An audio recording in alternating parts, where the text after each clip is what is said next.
account එක හදලා $50ක් වගේ දැම්මා. එහෙම ලොස් වුණා $400ක් විතර. ඊට පස්සේ ආයි මම මේ කරලා ආයෙ දැන් $600ක් 550ක් වගේ earn කරගත්තා. අද වෙනකොට ට්‍රේඩින් එකක් දාන්නේ කොහොමද? මේ දේවල් ඔක්කොම ඉගෙන ගන්න ලැබුණා. එනවා සමීර අමාරු රජ්‍යම ඉඳලා රටේ හිටියේ මාස දෙකක් විතර නැවිලා මේ කෝස් එකටත් එක්කම තමයි ආවේ. ඒ කාලේ ඉතින් බැලුවා අයම් පැත්තම කරන් රයිට් කරගන්න බැරුණා. ඒකයි ආවේ තකානියම්ම.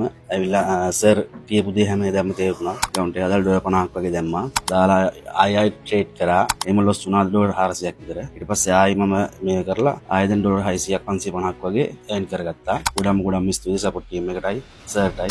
මගේ නම සංජීවනි. මම ආයි බද්දගම ඉඳලා අද ඇත්තටම ක්‍රිප්ටෝකරන්සි ගැන දැනගන්න ලැබුණේ SB එකෙන්. ඒ පාර එකෙන් හැමදේම හෙව්වා. හෙව්වට දැනගන්න ලැබුණේ නෝට් එකක් හරි කායින් හරි ඉල්ලගෙන එහෙම කරන්න පුළුවන් සබ්ජෙක්ට් එකක් කියලා තමයි ඇත්තටම හිතේ. ඊට පස්සේ ඒ අතරතුරම චතුපනංගිය මුණ ගැහුණා. චතුපනංගි මාර්ගයෙන් තමයි මට ඒ ක්වෙස්ට් එක එන්න මාර්ගය ලැබුණේ. ඇත්තටම ලොකු බයක්, හිසේ ලොකු බරක් තිබුණා, චකිතයක් තිබුණා මේක ඉගෙන ගන්න පුළුවන්ද මේ සබ්ජෙක්ට් එක මොන වගේද කලින් මම කරලා තිබුණ නැති දෙයක් නිසා. ඇත්තටම අද වෙනකොට ඒ බර කිසිම බයක් ඇත්තටම අද නැහැ. ඒ සබ්ජෙක්ට් එක හරිම සරලව සර්කිට් මාර්ගෙන්, සපෝටින් මාර්ගෙන් ඇත්තටම ඉගෙන ගන්න ලැබුණා. අද වෙනකොට ට්‍රේඩින් එකක් දාන්නේ කොහොමද? මේ දේවල් ඔක්කොම ඉගෙන ගන්න ලැබුණා. ඒ දේවල්ට සර්ටස් සපෝට් ටීම් එකටත් ගොඩක්